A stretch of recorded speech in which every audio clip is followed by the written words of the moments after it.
Jose Antonio Vargas of the Washington Post. Jose Antonio Vargas is a Pulitzer Prize-winning journalist. I lived the American dream, building a successful career as a journalist. But I was living a lie. I'm going to tell you something that I haven't told a lot of people. I'm actually an undocumented immigrant. In 2010, undocumented people paid $11.2 billion in state and local taxes. And that was a clip from the film Undocumented about illegal immigrant Jose Antonio Vargas. And joining us now for more on this story is Ryan Girdusky. He is a staff contributor, for Red Alert Politics. Thanks so much for joining us here on Newsmax Now. Thank you for having me.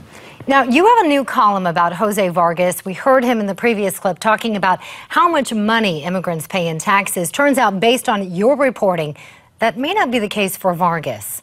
And I want to take a quote now from your exact report.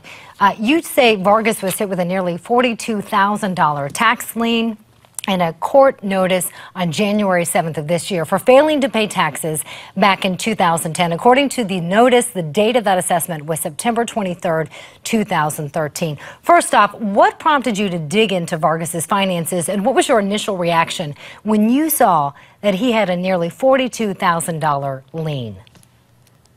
Well, the thing is that I constantly question, Vargas, for someone who says he lives in the shadows, has a show on MTV. He worked for the Washington Post, for the Huffington Post, very establishment organizations. And I said, well, if he's saying that he's not using a Social Security card, how is he getting paid? They're not going to give him an envelope with cash in it.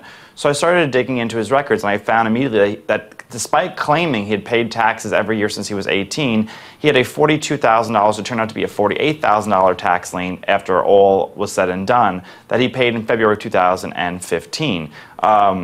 But it was a question of how is this man getting paid if he's constantly claiming the victimhood of that he lives in the shadows, that he's not a full citizen. I don't understand why, I'm not getting these rights.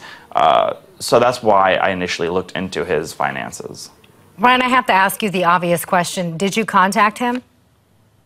Yes, I did. We spoke over email several times. He was very responsive. He was very friendly. And it was a great exchange. But he kept on sitting there and saying, going back to, I eventually paid, so I really do pay taxes. And if I was legal, I would pay more taxes. But yeah, he paid taxes after the IRS went after him. That's like saying you confess to a murder after they're saying go get the death penalty. It's not exactly being the most forthright. And clearly when he wrote this statement in 2011 that he'd always paid his taxes, he was lying because he didn't pay those taxes until 2015, which is why he had the lien against him. So I have to ask you, what do you think will happen to Vargas now that this has come out? Well, I have several other stories coming out in the process of working with on Vargas. I hope eventually that the publications and that organizations stop working with him, because clearly there are other things that he said in his past that are clearly not true. And so does this ruin his credibility? Using the cloak of victim. Yeah, absolutely, because he's claiming victimhood.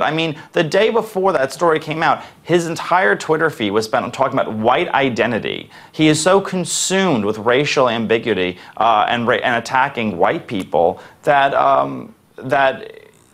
he's lacked credibility. When he wrote that initial Pulitzer Prize-winning piece on AIDS and HIV... Ryan, we're running out of time, but I know we're going to have to follow up with you because we want to hear much more. Ryan Girdusky, staff contributor for Red Alert Politics. Thank you so much for joining us here. Good to have you. Hope to have you on again.